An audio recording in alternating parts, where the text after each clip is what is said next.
En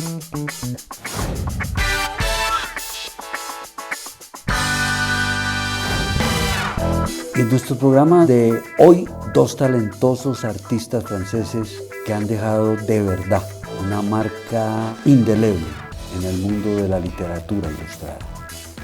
Benjamin Lacombe y Sebastián Pérez.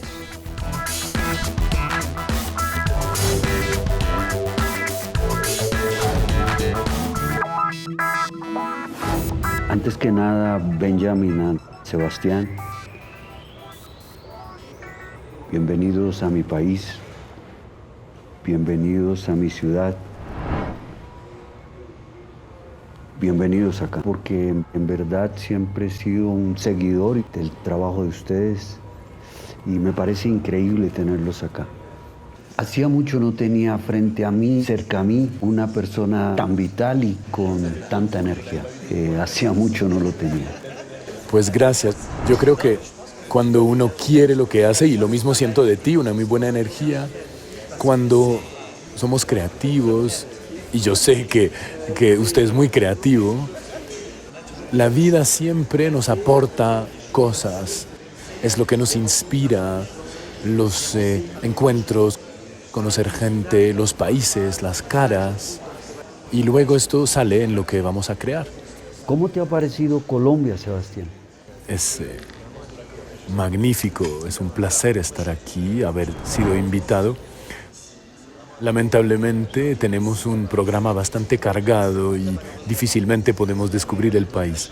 Esto es algo que nos entristece un poco porque es una visita muy superficial. Felizmente siempre conocemos gente y personalidades increíbles y esto nos alienta también conocer a nuestros lectores, compartir algo de sus vidas. Juntos han creado una serie de obras aclamadas que combinan la belleza visual con narrativas cautivadoras. Benjamin Lacombe ha cautivado al mundo, podríamos decir que en todas las edades, con un estilo único y unos personajes bellísimos y enigmáticos. Sebastián Pérez, por su parte, unos textos con los que ha creado historias mágicas y emotivas.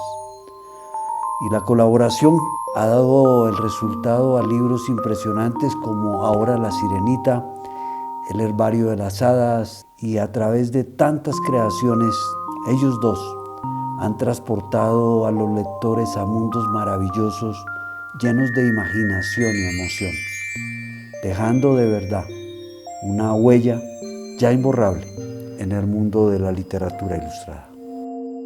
Cuando tú decides, mi vida la voy a dedicar a los libros, a los textos y a estar en medio de ellos.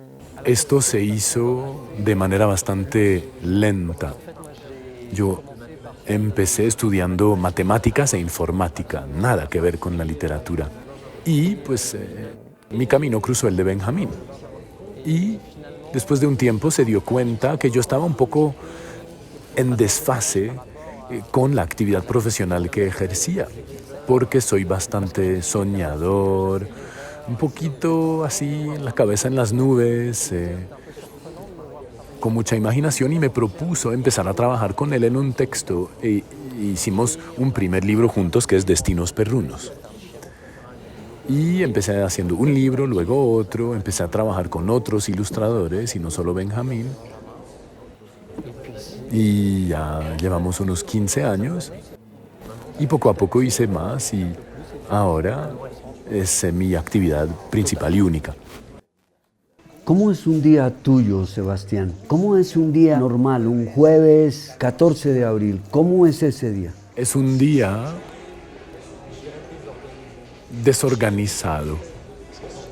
Tengo un desorden organizado. Soy una mezcla de tareas bastante costumbreras, porque tenemos todos, no sé, hijos, perros, pero mezclada con mucho ensueño, muchos sueños. Mis tiempos de escritura son muy cortos, pero mi cerebro sigue, o sea, yo puedo sacar los perros y estoy pensando textos y mi cerebro trabaja, pero los tiempos de escritura son muy cortos y disfruto cada momento. Y cuando estamos así rodeados, las entrevistas Benjamín suele hacerlas y yo estoy sentado en un rincón pensando en el siguiente texto. Lo cotidiano es un poco desorganizado. No es que yo diga de tal hora a tal hora voy a trabajar, de tal a tal voy a hacer tal cosa. Y el problema es que tenemos cada vez más libros para hacer, cada vez más trabajo. Entonces, entre más pasa el tiempo, más me dejo llevar y trato de hacer como pueda. ¿Tienes hora de levantada o varía? ¿Te puedes levantar o acostar a cualquier hora? No, esto sí, soy muy... necesito dormir muchísimo. Entonces me levanto a las 8, pero a la medianoche estoy dormido. Y a veces pasa que empiezo a trabajar y empiezo a quedarme dormido mientras escribo. Y a veces despierto con ideas. No sé qué escribir y de repente me quedo dormido y me salen nuevas ideas cuando despierto, pero sí duermo mucho. Yo creo de verdad que mi mejor amigo es mi perro. También tengo un perro que es medio francés. Se llama Cometa. Esto lo he tenido por semanas conmigo y esto es bellísimo. Un perro es un compañero y a veces incluso un miembro de la familia que casi siempre se nos va antes que los demás. Eso es increíble. Sebastián tiene una relación muy estrecha con los animales y no es por nada que el primer libro que hicimos juntos fue un libro sobre esto, que también habla de un tema fuerte, que es la muerte. Es un tema difícil, especialmente para niños, porque un niño no entiende lo que es la muerte. Y a menudo la forma de descubrir la muerte es por medio de la muerte de su mascota. Y empezamos, con base en esta constatación, haciendo un libro que habla de la vida y también de reírse de la vida, porque es un libro que se ríe del lado increíble que ciertas muertes pueden tener y que lo más importante es la vida que vamos a vivir y no tanto temerle a la muerte. Bellísimo. ¿Quién es él? Ese es Lisbeth. Es un pug de origen asiático, pero bueno, no sabemos muy bien el origen.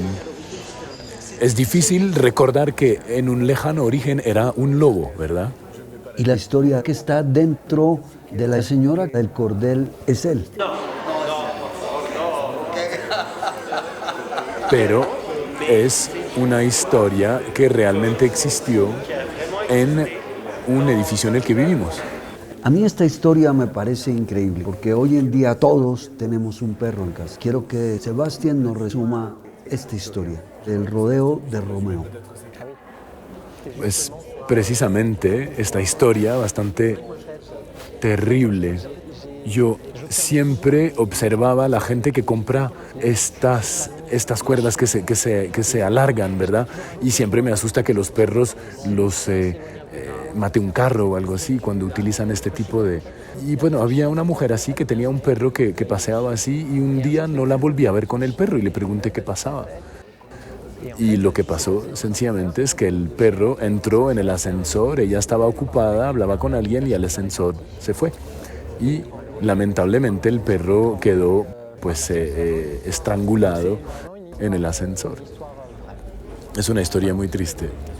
A mí me conmovió porque, yo te digo en serio, mi mejor amigo es Basquiat y él es mi perro.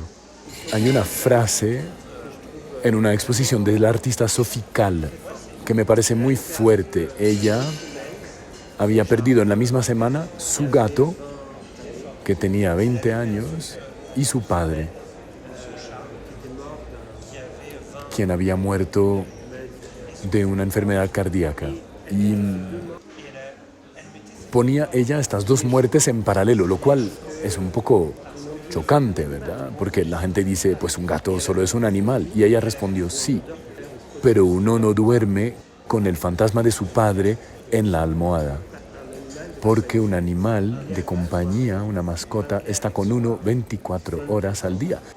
Es una presencia.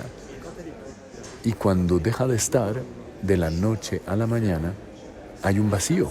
Y esto es algo que creo que la gente que no vive con animales y no tienen este vínculo, que es difícil de entender para ellos. No se puede comparar, pero no es menos importante que una muerte humana. La Sirenita es una fascinante reimaginación del clásico cuento de Andersen, en la cual Benjamin y Sebastián trabajaron por años, investigaron, tuvieron acceso a sus cartas y de verdad en esta obra Lacombe deslumbra con unas hermosas ilustraciones que capturan la belleza etérea y la melancolía de la historia bajo el mar de la Sirenita. Por su lado, Sebastián da voz a esos personajes, profundizando en las emociones y añadiendo capas de complejidad a la trama. Juntos, Benjamin y Sebastián han creado una versión hermosísima y poética de la Sirenita. Vamos a empezar por la Sirenita. Entonces, hablemos de la investigación, de las maravillas que hiciste con este libro. Empecemos por ahí. Gracias. Pues es un libro muy particular para mí. Es un libro que llevo años queriendo hacer. Lo hablé con el editor con el que trabajé en este libro hace más de 10 años, cuando me preguntó por primera vez qué quería hacer. Dije La Sirenita, pero todo este tiempo fue necesario para que mis investigaciones me lleven a este libro. Y tenía una premonición que había un poco más en esta historia que solamente la historia de esta sirenita que se enamora de un humano y que quiere ser humana también. Y haciendo la investigación con Jean-Baptiste Courceau, quien es traductor y especialista de las lenguas danesas, descubrimos una historia dentro de la historia. O sea, la historia de amor que llevó a Andersen a escribir La Sirenita, porque lo que descubrimos es que la Sirenita es Andersen. Y cuando habla de este personaje, habla por medio de esta sirenita de un amor imposible que era Edward Collin, el hijo de su mecenas del que estaba locamente enamorado. ¿Dónde encontraste toda esa información? Las encontramos investigando. Primero quisimos encontrar de nuevo la lengua de Andersen. Fuimos al Instituto Andersen en Dinamarca y pedimos ver el manuscrito original escrito a mano por Andersen para volverlo a traducir. Y descubriendo el manuscrito original, descubrimos algunas frases tachadas, incluyendo un final tachado del que Andersen decía que era la cosa más importante, porque era la cosa que venía directamente del corazón a la pluma y que hablaba mucho de él mismo. Este final nos desconcertó un poco porque dice mucho de la obra y de Andersen, y luego descubrimos las cartas que intercambió donde hablaba de la sirenita y las cartas en particular que le escribió a Edward Collin, y hay casi 400 y hay pedazos de estas cartas que son frases que se encuentran idénticamente en La Sirenita. Y entonces así empezamos a buscar y tratar de entender cómo se escribió este texto y cómo sucedió, y lo que descubrimos es que esta historia de amor y la historia de la Sirenita están estrechamente conectadas, porque Andersen empezó escribiendo La Sirenita cuando Edward Collin se casó con una mujer, Henriette Seberg, y que está totalmente desesperado. ¿Tuviste ese material en tus manos? No en mis manos, porque nadie lo puede tocar, pero tuve los escaneos de las cartas. Pero entraste. Sí, fue magnífico. Y esto también me gusta en mi trabajo. Es cuando vamos a descubrir cosas así. Es increíble pensar que en una edición así, una edición ilustrada de un texto que muchos conocen, mostramos algo que es como un scoop 250 años después. Nadie nunca estudió este final. Nadie nunca publicó estas cartas. Y es muy loco porque estaban ahí durmientes desde hacía décadas, y el mensaje de Andersen también estaba durmiente. Yo pienso que cuando el ser humano se suelta de los sueños y la fantasía, entra en un mundo muy hueco. ¿Qué tan cerca de la fantasía y de los sueños vive Sebastián?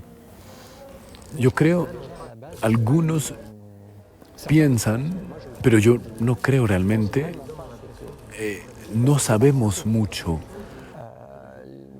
A veces los humanos piensan que están descubriendo muchas cosas nuevas, pero no creo. Hay una parte incógnita, una parte de cosas que nunca podremos entender porque nuestro cerebro no está tan cableado como para entender el mundo perfectamente, racionalmente. Es mejor entender y ver el mundo como es, con nuestras limitaciones humanas.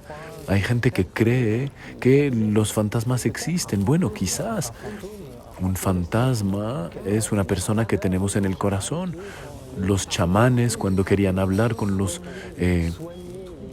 fantasmas, era para curar los traumas de la gente, porque nos damos cuenta que cuando tenemos un ancestro que vivió algo muy difícil en su vida, se llama la transgenealogía, ¿verdad? Que un incidente puede repercutirse de generación en generación, un trauma se transmite.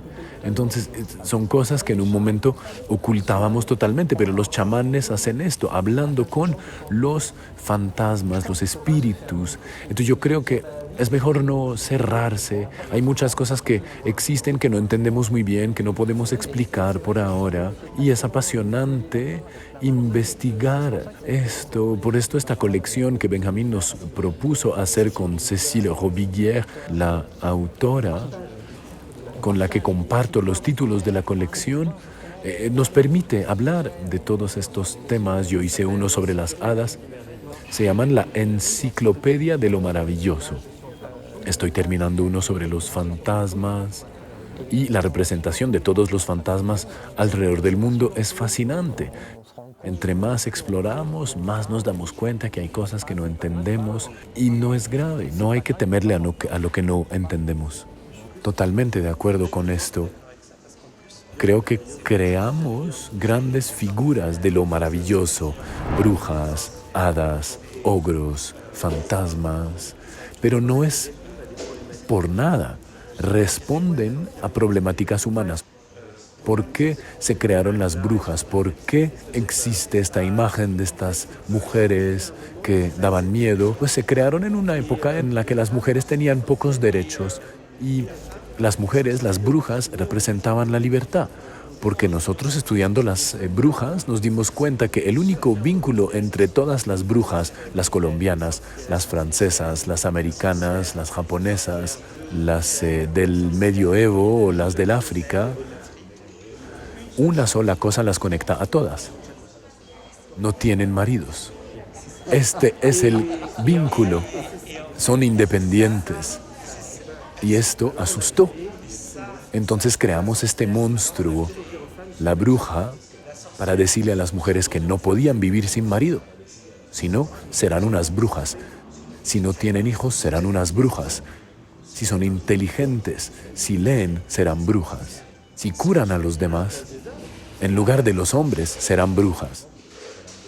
Y es verdad que es muy interesante volver a explorar estas figuras de lo maravilloso con un panorama mundial y entender las cosas. Y lo mismo con estos libros, historias de fantasmas de Japón y espíritus y criaturas de Japón. Creemos que los yokai son seres chistosos, un poquito locos, pero los yokai nos enseñan muchas cosas. Cuando tomamos el tiempo de reflexionar, los yokai nos alertan acerca de la urgencia ecológica, sobre el hecho que alrededor nuestro debemos respetar la vida. Por ejemplo, el kappa. ¿Qué es el kappa? Es un ser que si no se respeta puede ser terrible vengarse, pero si uno es educado, delicado, con la naturaleza básicamente, nos va a dejar vivir y no tendremos problemas. Hay yokai, y eso era en la era Heian, o sea, en el medioevo. Hay yokai que son tan pequeños que no se pueden ver y que toman el control de nuestro cuerpo y que nos pueden matar. ¿Qué es esto? Son microbios. Y es algo que se escribió en el siglo XII. Y esto es lo que muestra. No lo sabemos todos. Es verdad, pensamos que sabemos muchas cosas porque está la ciencia, etc. Y yo creo que las leyendas que creamos a lo largo del tiempo, estos personajes, eran figuras alertas que hay que tomar el tiempo de investigar, de entender y saber que no sabemos mucho. Y el otro mundo fascinante en el cual les gusta sumergirnos tanto a Benjamin como a Sebastián es en el mundo de los espíritus, de las leyendas, de los personajes míticos de Japón.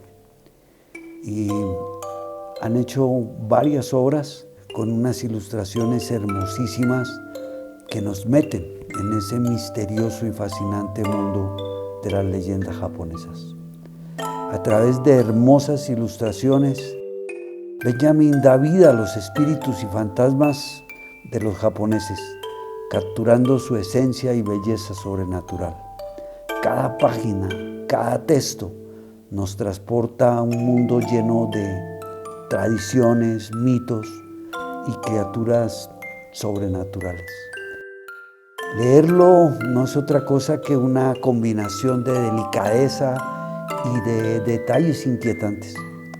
Benjamin nos sumerge en la oscuridad y la magia de estas historias, dejando una huella imborrable en nuestros sentidos y despertando nuestra fascinación por Japón, por lo desconocido y por las diferencias que existen entre ese mundo de Oriente y el nuestro. Vamos a hablar un poquito de cierres. Este libro me lo regaló mi hijo de cumpleaños. Hace bastante. Y es increíble. Es Japón. Pero esto me impresiona. Es el cierre. Es el final. Y dice, el futuro es un fantasma de manos vacías que todo te promete y nada tiene. Víctor Hugo. Es bellísimo. Pero más que la frase, me impacta esto. Son estos trazos. Es Japón. Y yo giro y es esto. Esto es increíble. La idea era que al principio y al final del libro tuviéramos calcos. El calco es una materia muy particular, porque es una materia que se adiciona, que agrega una capa, pero que no quita lo que está por debajo. Se ve por transparencia.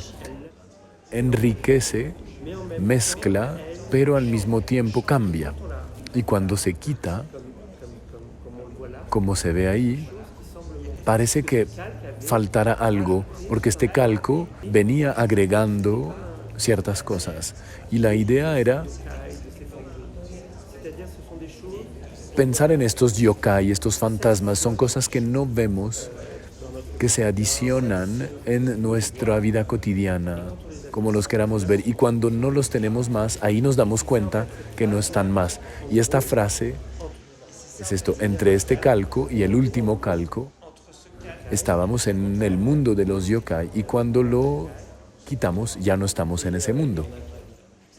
Y solo nos queda esta frase que termina diciéndonos que es bastante importante soñar en la vida. ¿Cuál es el dibujo de Benjamin preferido tuyo de lo que tiene que ver con Japón? Aoyagi. Era un personaje muy interesante. Aoyagi. Es ella. Es un personaje muy dulce, luminoso. Y qué curioso que escoja este personaje Sebastián, porque es un personaje sobre el cual todo el mundo proyecta cosas. Es la mujer perfecta, es delicada, es dulce, pero en realidad no es una mujer. Es un árbol. Y la gente no la entiende es mal entendida y cuando destruimos su ambiente, destruimos esta imagen y dice mucho, porque destruyendo la naturaleza nos destruimos a nosotros mismos, destruimos esta idea de perfección y es exactamente lo que cuenta esta historia. Esta imagen perfecta puede desaparecer completamente si destruimos lo que tenemos a nuestro alrededor. Y esto es Aoyagi. Es un personaje que fue difícil de pintar porque tenía que conservar este misterio, siendo muy, muy bonita, pero que haya una especie de distancia, casi que es demasiado perfecta. Solo quiero esto. Tu firma.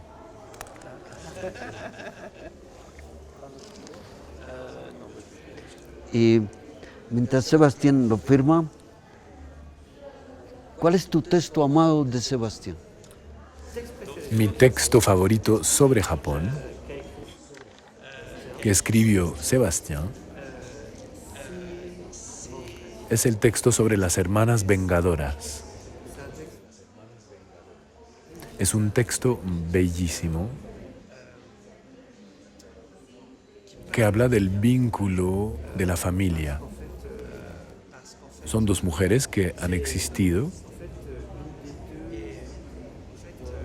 Eran mujeres de una familia muy pobre, que crecieron con un padre muy estricto en un mundo rural, y una de las dos quiere escapar de esta vida, quiere vivir su vida en grande,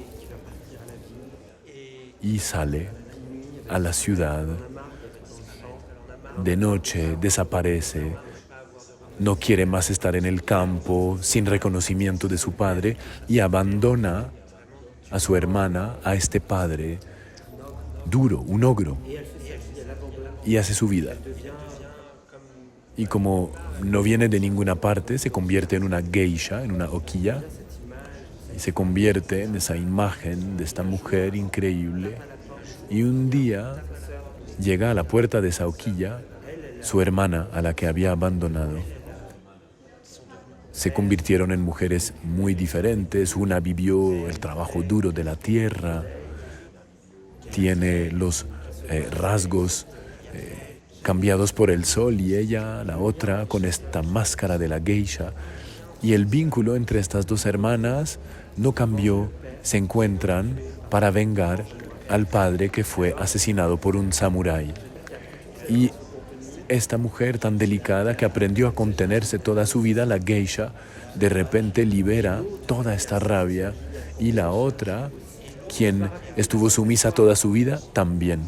No quiero contar el final de la historia, pero es una historia muy fuerte que enseña mucho sobre nuestra propia naturaleza.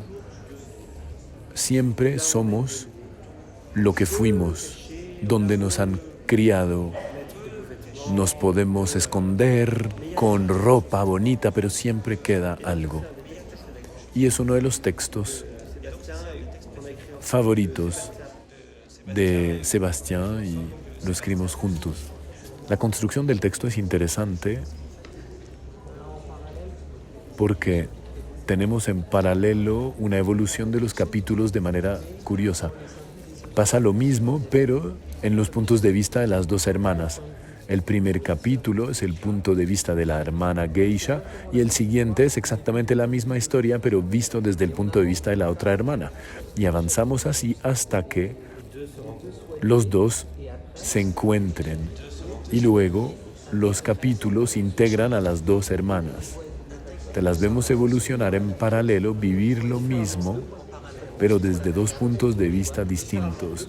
Y luego se juntan, pero el libro continúa ya y están juntas.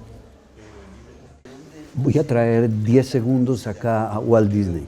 Decía que el centro del artista estaba en 4 Cs: creatividad, coraje, constancia y curiosidad. Efectivamente,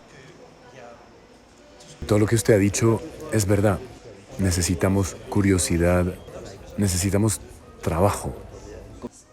Yo descubrí Disney siendo niño y Disney era un enorme trabajador. Mi generación y las siguientes tuvieron imaginarios formados por Walt Disney. Era un creador de imaginarios. Fue muy criticado porque reescribió algunos cuentos a su manera, pero para mí es un falso juicio, un juicio en falso, porque realmente el trabajo es enorme. Yo dirijo una colección sobre los cuentos ilustrados y los cuentos reinterpretados por artistas. Son como grandes temas musicales. Cada artista le aporta algo diferente. Y Disney dejó una huella cultural mundial que hace que todo el mundo sabe quién es Blancanieves, quién es la Sirenita. Una visión que igual después puede cambiar en función del artista que va a interpretar. Y de lo que me doy cuenta es que los cuentos que Disney no interpretó son cuentos que son desconocidos. Por ejemplo, un cuento que mandé a ilustrar en mi colección, que es Donkey Skin, en inglés, piel de asno. Y la persona que lo ilustró inicialmente no conocía la historia, cuando para nosotros es como la Sirenita, y quizás aquí en Colombia no lo conocen. ¿Por qué? Porque Disney no lo hizo. Viviendo un mundo tan increíble y que uno escucha con mucha alegría, si dentro de todo este mundo de fantasía que has estado, si tú pudieras cambiar una cosa de la humanidad, solo una, tú puedes cambiarla, tú lo puedes hacer porque tú lo has hecho, pero en la vida real lo pudieras hacer, ¿qué cambiarías? Yo quisiera ser una hada que distribuye empatía. Wow. Si pones empatía, ya no van a haber guerras, porque te pondrás en el lugar del otro. Ya no habrá racismo, porque tú no puedes ser racista si te pones en el lugar del otro, porque te das cuenta que eres igual y que no quisieras que te lo hicieran. Creo que la empatía, más empatía, arreglaría muchos problemas. Y quizás también es verdad, más respeto, lo que nos rodea, la flora, la fauna, la gente. Si tratamos todo lo que nos rodea con más humanidad, más delicadeza y cariño, se solucionarían muchos problemas.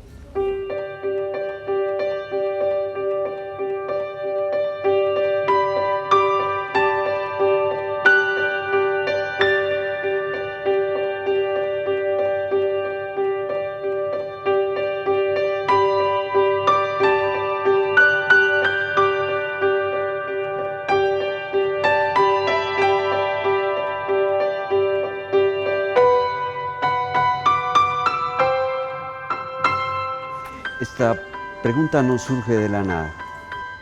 He leído unos textos últimamente donde el autor trata de explicar el porqué de la palabra ternura en el hombre. Y he encontrado cosas maravillosas, pero también encuentro mucha ternura en cada uno de los libros que veo de ustedes. ¿Dónde está la ternura en el momento de trabajar en Benjamín y Sebastián?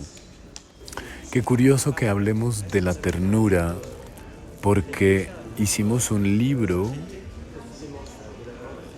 que hablaba de la ternura y del vínculo materno. Es un libro que se llama La mejor mamá del mundo.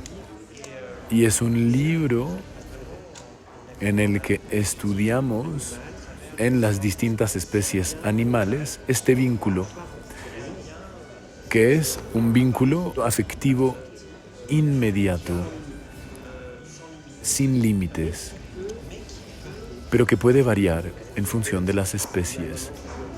La mamá puede ser el macho, como en el hipocampo, por ejemplo, que es el que le da vida a los pequeños. Pueden ser dos mamás, una mamá sola, puede ser un grupo de madres como en Los Elefantes, pero este vínculo y esta ternura viene, pues para mí, en mi caso, desde la infancia, de mi vínculo a la madre. Me preguntan por qué hay tantas figuras femeninas en mis libros, es probablemente relacionado con esto. Yo viví en una sociedad matriarcal. En mi mundo, en mi familia, mis hermanas, mi madre, las mujeres tenían un lugar inmenso. Y este vínculo materno, y es lo que tratamos de mostrar en el libro, no es un asunto de sexo o de género, es un asunto de vínculo. Es lo que los animales nos enseñan. No podemos limitar esto. Y creo que para mí este vínculo viene de ahí. Bueno, yo vengo de una familia sencilla que no se expresa mucho, que no tiene mucha fuerza, pero en la que siempre hay ternura. La ternura siempre ha estado. Hay muchas cosas que no se dicen, no se cuentan, se evitan los conflictos, no somos muy combativos, pero la ternura siempre estuvo. Entonces se vuelve algo innato, porque nacimos con esto desde la infancia y espero que nunca nos va a dejar. Hay un pez en Colombia, se llama pirarucú. Es el segundo pez más grande del mundo de agua dulce. Y cuando tiene sus crías, se pegan a su lomo y van con ellas siempre. Lo que la naturaleza nos enseña es maravilloso. Incluso para dibujar. Nos preguntan qué nos inspira, pero es la naturaleza. Las formas, la forma con la cual las líneas se responden es increíble. La naturaleza es un terreno de inspiración. La forma con la cual los seres interactúan unos con otros, las formas, las luces, cómo interactúan es increíble. Solo hay que tomar el tiempo de sentarse y observarlo. Conocer la gente es difícil y para mí es muy difícil. Pero conocer los artistas es fácil. Y yo ya puedo percibir quién es Benjamin y quién es Sebastián. Yo ya lo sé. Pero cuando voy a lugares que no conozco la gente, yo siempre hago una pregunta para saber dónde estoy. Y con la respuesta yo ya sé. Y la pregunta se la voy a hacer a Benjamin. ¿Cuál es la imagen natural más bella que has visto en tu vida? En Polinesia, en Tahití, vi colores que no pensaba fueran verdad.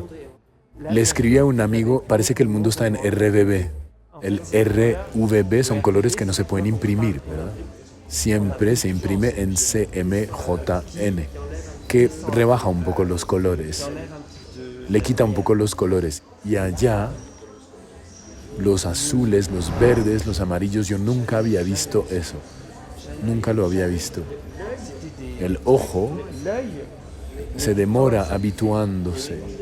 Hay una luminosidad que no encontramos en otro lugar. Cuando quieras conocer a una persona, pregúntale eso.